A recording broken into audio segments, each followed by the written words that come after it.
Okay, I'm doing my own ranty video for 12 minutes and 8 seconds is my goal. So, okay, relationships and ghosting and argumentation. So, what really irks me is when someone isn't working on their own stuff. And this has been a problem that has basically led me to multiple breakups at this point with other girls. And one girl I had to break up with because she was basically more interested in doom scrolling on TikTok than she was in talking about ideas.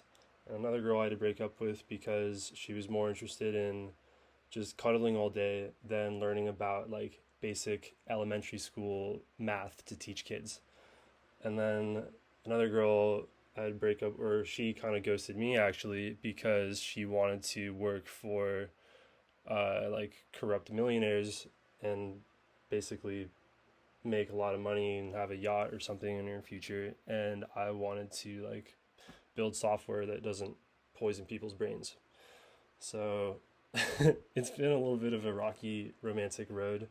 Um, by the way, I don't know if you can hear in the background, but shout out fans. Like fans are very underrated. Not a lot of electricity, and they just help you be still and flowy. Um, I have been reflecting more about college because I dropped out of college. Um, and I've been thinking more like if I was 22 again, but I had gone to college compared to the 22-year-old that I was 7 years ago. I just turned 29. Today is September 24th. My birthday was August 28th, so I'm Sun in Virgo. And I would have been a very different 22-year-old if I had gone to college, basically, for sure. I mean, it's true about anything. Like, you live in a different country, or do a different thing, or have a different family, and, like, you obviously would be a different person. So, like, that goes without saying.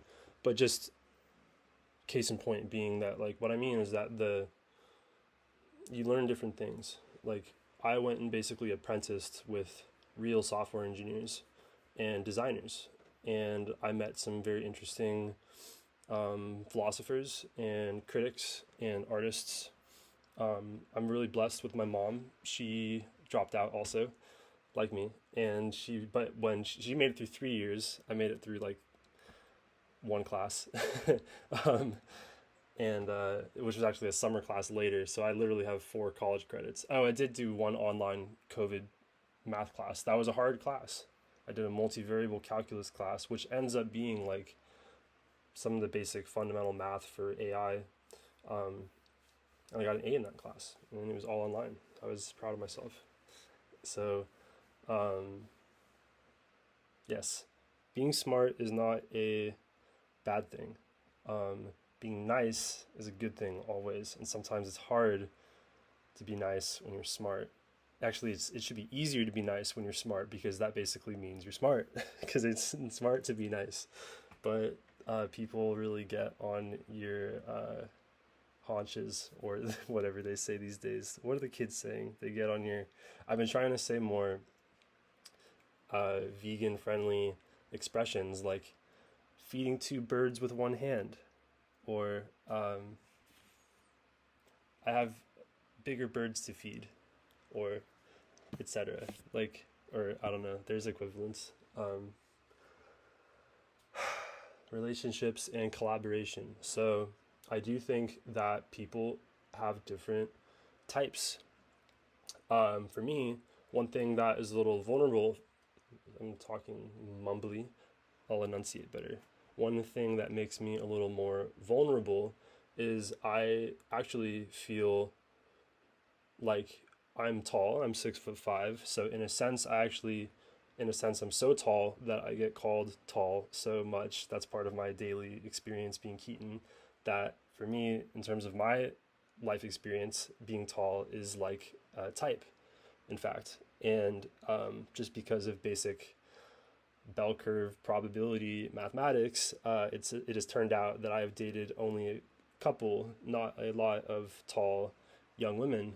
And I, being a tall young man, or aspiring to be a man at least, have in fact dated a lot of not actually that short on the grand spectrum of girls, but for me, it's a relative height difference. And I can't, I have to be honest, like there is a side to this where it taps into something in me, like a cuteness, a playfulness, a little Batman and Robin type of vibes, or I don't know if there are better ways of phrasing that, but anyway, I am now very clear that like I want to be able to have a ballroom dance with somebody where I'm looking at them a little bit, but very close to like right across eye level, like it's natural, like there should be a little bit of a height difference, but I would love to date a girl who's 6 foot and tall and lean and like a yoga person or a person who likes hiking or dancing, or acrobatics. I am becoming a lot more interested in fasting, which combined with my being vegan, this also majorly narrows my dating pool all of a sudden. Um, I say all of a sudden because so another thing, I'll come back to this point, but I'll take another little detour. So one thing I've been experiencing, especially this week, but it's been growing for many weeks, many months, in fact, this whole year, because I've now been vegan very devotedly for a whole year.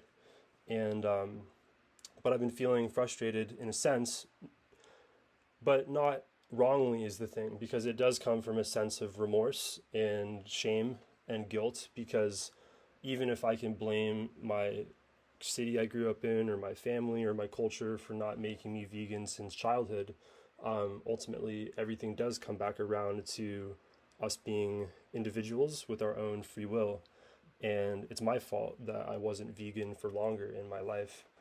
Um, that being said, one question when I tell people I'm vegan, and I'm sure many vegans have this experience, when they say they're vegan, people are like, oh, well, how long have you been vegan?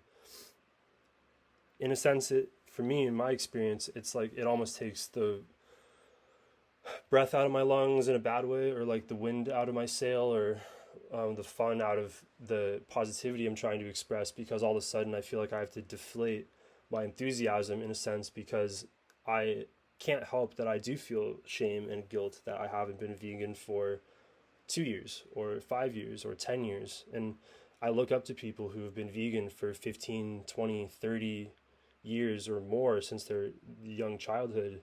I look up to them now like, wow, you have so much to teach and you're intrinsically so wise. But at the same time, like that's not a fair meritocracy. It's not a fair way to playfully compete, not from the sense of wanting to dominate and domineer other people from an egotistical perspective and say, look at me, I'm the best, which is a lot of what social media has become about and what a lot of career chasing and validation chasing has become about, but rather because it feels good for your soul to get a little love, to get a little attention. On the one hand of life is like the flirtatious side, and on the other side, I might call it like the competition side.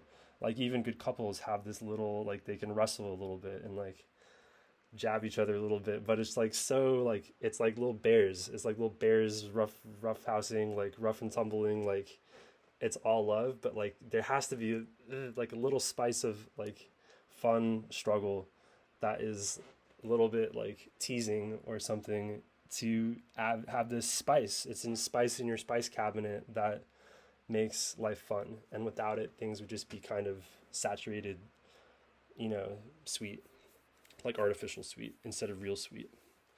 You ever notice how flowers or essential oils or extracts, like they do have this punch to them? They have this like, and that does not come from the manufactured quote unquote flavors that are just copycats, So the point is, don't be a copycat and be yourself, but be your true self. Root your true self in whether or not you believe in God or spirit. Act as if God or spirit exists, as if there's a higher power.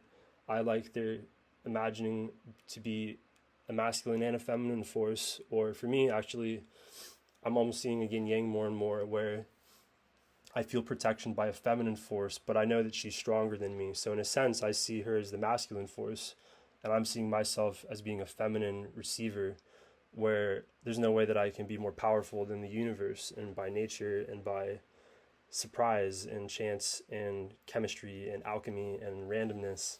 But I'm stardust and a star and a little sun as much, and a little moon and Jupiter, and I guess as much as I am aspiring to be a Venus, but maybe that's one of my weaknesses.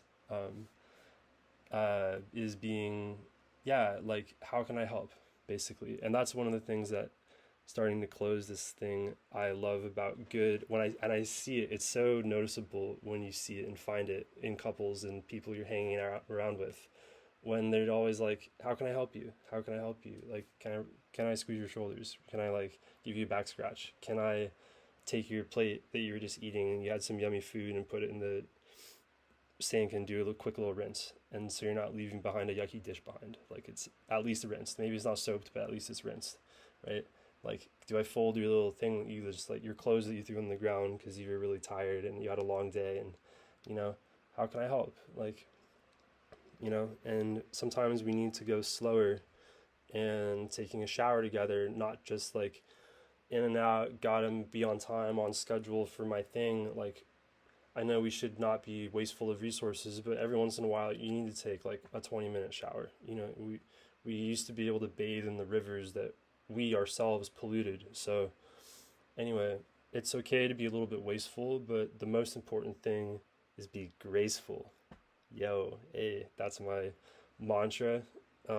And don't don't get it twisted. Be vegan. Peace out.